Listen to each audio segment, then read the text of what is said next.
The city sleeps, or at least it tries to, not tonight. The fog has other plans, seeping through every crack and crevice, smothering the city in its damp embrace. It's cold tonight, too cold for this time of year.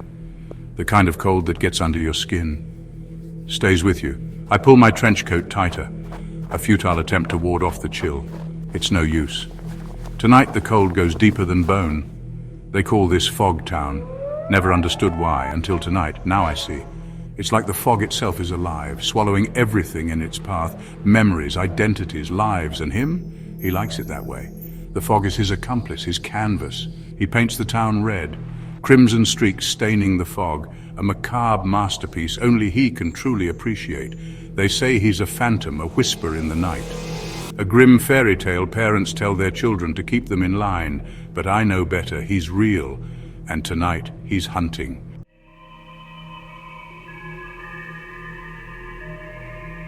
They call him the Skin Collector, a name whispered in hushed tones in the darkest corners of the city, a name that sends shivers down the spines of even the most hardened criminals. He doesn't just kill, he collects.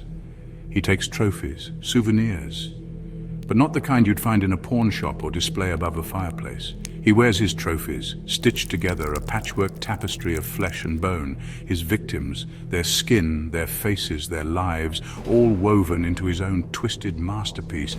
They say he wants to be perfect, to transcend this mortal coil and become something more, something beautiful, something terrifying. He craves a masterpiece, a symphony of screams rendered in flesh and bone, and tonight he's adding to his collection.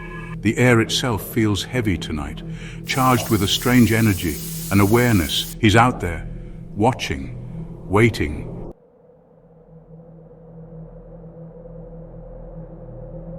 A sliver of moon hangs in the sky, a pale, watchful eye peeking through the swirling grey clouds.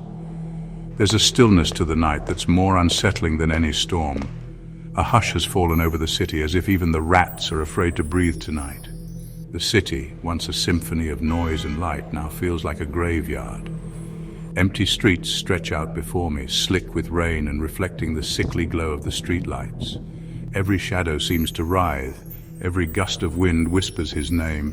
He's drawn to innocence, to beauty, to anything pure and unspoiled. He wants to possess it, to make it a part of himself, to corrupt it, to make it his own. Tonight, the unlucky soul is a young woman, barely out of her teens. She's new to the city, full of hope and dreams. She doesn't know it yet, but she's already his. He's chosen her, marked her, and tonight she'll become another brushstroke in his masterpiece of terror. Tonight, the fog has a taste for beauty and a hunger for blood.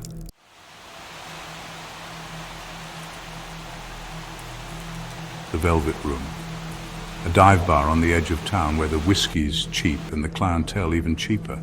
The kind of place that's seen too much, heard too much. The kind of place that forgets you the moment you walk out the door, if you're lucky.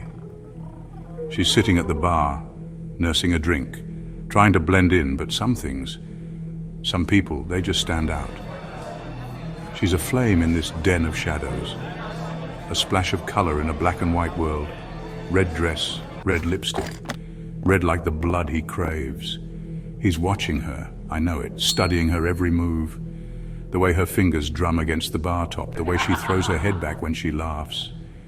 He's already memorized the curve of her neck, the way her hair falls across her shoulders.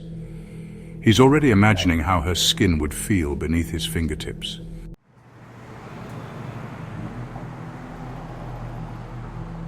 His lair, hidden in plain sight. An old tailor's shop, tucked away on a forgotten street. The windows are boarded up, the paint peeling. A rusty sign hangs precariously above the door, the words "Tailor to the Stars" barely visible beneath years of grime. Inside, it's a charnel house. Mannequins draped in flayed skin stand like grotesque sentinels. Needles gleam under a single flickering light bulb. The air is thick with the stench of decay, the metallic tang of blood, and something else, something unnatural. A coldness that seeps into your bones, chills you to the core. He's here, somewhere in the shadows, working. He calls it his art, his masterpiece, a tapestry of flesh and bone stitched together with a madman's precision.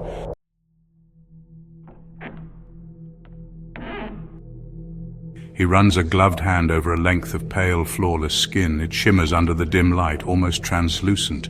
He can almost feel its warmth, its life force, almost, but not quite. It's not alive, not anymore. He needs more.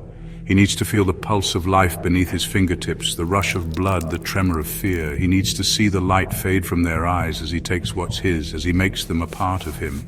The woman in red, she'll be perfect, her skin so smooth, so flawless. He can already picture it. He can already feel the weight of her fear, taste the salt of her tears.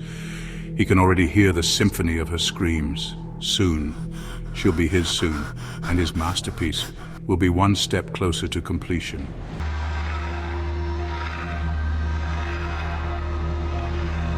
The air hung thick and heavy, a noxious blend of decay and something sickly sweet. He remembered the scent of her fear, mingled with the coppery tang of blood. He ran a gloved hand over the worn leather of his workbench. Each tool had a purpose in his macabre symphony.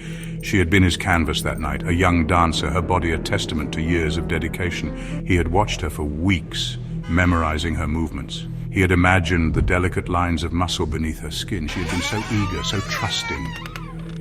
He had smiled and led her into his workshop of horrors. She had not screamed, not at first.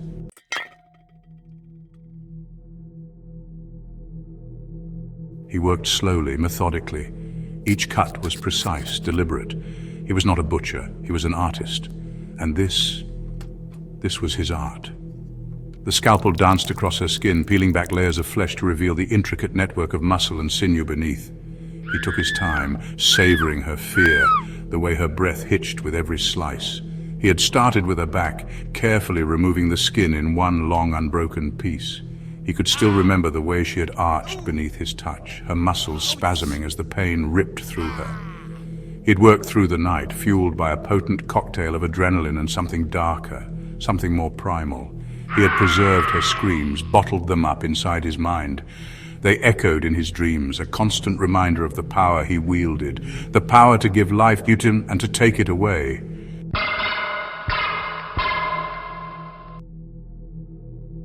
As the first rays of dawn pierced through the cracks in the boarded-up windows, he stood back to admire his work. Her skin, carefully preserved with a mixture of herbs and chemicals, hung from a meat hook in the corner. It was flawless, a testament to his skill. He ran a gloved hand over the smooth surface, marveling at its elasticity, its resilience. This was just the beginning, a single brushstroke in a masterpiece that would span a lifetime. He would add to his collection piece by piece, until he had achieved his ultimate goal. He would create the perfect form, a being of unparalleled beauty and terror. He would become a god, and the world would tremble before him.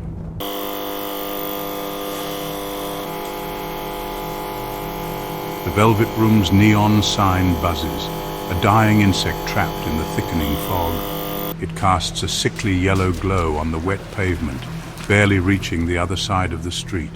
Inside, the woman in red laughs, her voice like the tinkling of broken glass. He can hear her from across the street, each laugh a sharp pang in his chest, a reminder of the masterpiece he's about to create. He moves like a phantom, a creature of the fog itself. One moment he's swallowed by the swirling grey, the next he's a shadow, elongated and grotesque against a building's brick facade. His eyes, however, are not lost in the haze.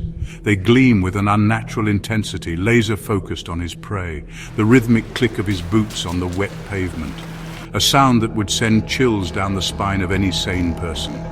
But she doesn't hear it, not yet. She's lost in her own world, oblivious to the predator stalking her from the shadows.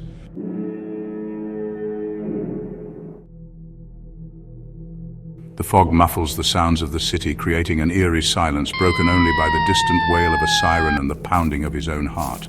It thrums in his chest, a drumbeat urging him forward. Each step brings him closer to her, closer to the completion of his masterpiece. He can smell her perfume now, a heady mix of jasmine and something faintly metallic like blood on warm skin. The scent intoxicates him, fueling the dark desire that burns within. He imagines those delicate fingers wrapped around his throat, her nails digging into his flesh. The thought sends a shiver of anticipation down his spine. He longs to feel her touch, to possess her beauty, to make it a part of his own twisted creation. He's so close now, he can almost taste it, the fear, the pain, the exquisite beauty of her demise.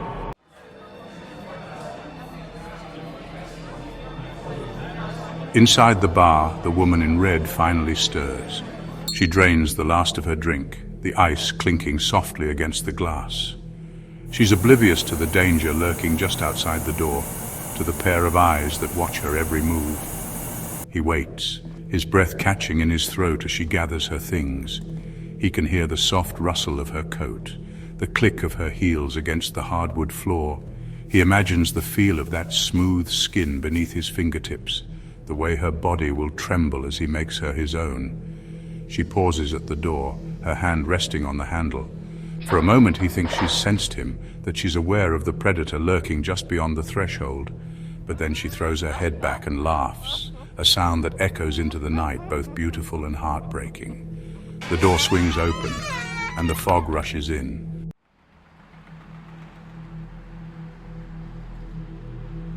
The night exploded in a cacophony of sound as the woman stumbled back, her scream swallowed by the fog. The skin collector moved with a swiftness that belied his size, a predator finally unleashed upon its prey. I watched in horror as he lunged, his gloved hand clamping down on her mouth, stifling her cries. Her eyes, wide with terror, met mine for a fleeting moment, a silent plea for help lost in the swirling grey abyss.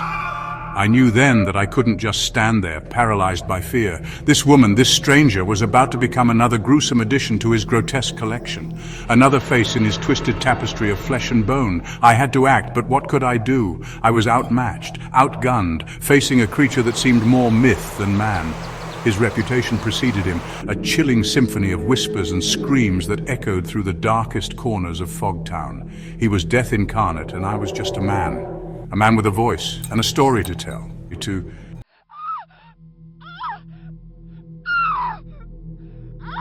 Her scream, when it finally tore free from the skin collector's grasp, was like a physical blow. It pierced the fog, a raw, primal sound that spoke of unimaginable pain and terror. The sound jolted me into action. I didn't think, didn't hesitate. I just reacted. Years of living on the edge, of seeing the underbelly of a city that prided itself on its darkness, had honed my instincts to a razor's edge. I lunged forward, grabbing the nearest object, a discarded whiskey bottle, and hurled it towards the struggling figures. The bottle shattered against the brick wall behind them, showering them with shards of glass and a spray of cheap liquor. The sound, sharp and unexpected, was enough to momentarily distract the skin collector, giving the woman a chance to break free. She didn't look back. She didn't need to. The terror in her eyes, the raw, primal fear that emanated from her very being, spoke volumes. She knew, as I did, that in this fog-choked labyrinth there was nowhere to hide.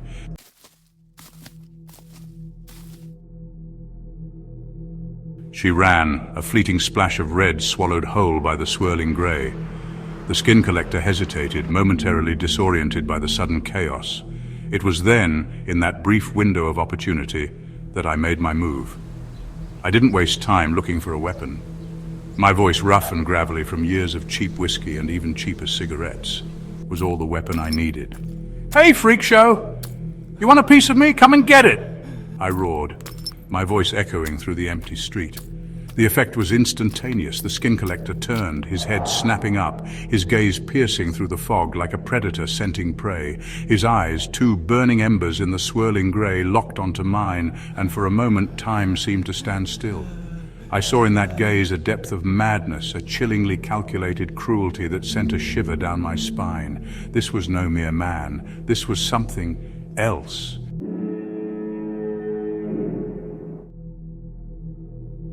He took a step towards me, then another, his movements fluid, almost graceful. But I stood my ground, my heart pounding against my ribs. I knew I couldn't win in a fight, but I could buy time for her to escape. "You're nothing but a coward," I spat, "hiding behind your little games." The words seemed to anger him, his hands clenched into fists. He opened his mouth to speak, but I cut him off. "Go on, run along," I taunted. "Your masterpiece will have to wait. Tonight the fog claims victory." And with that I disappeared into the swirling grey. I could still hear her screams echoing in the distance. I knew then that the skin collector would never be stopped. his twisted symphony would continue. And I, the reluctant witness, was left with the chilling realization that sometimes, even in the darkest depths of the city, there are monsters that even the fog cannot hide.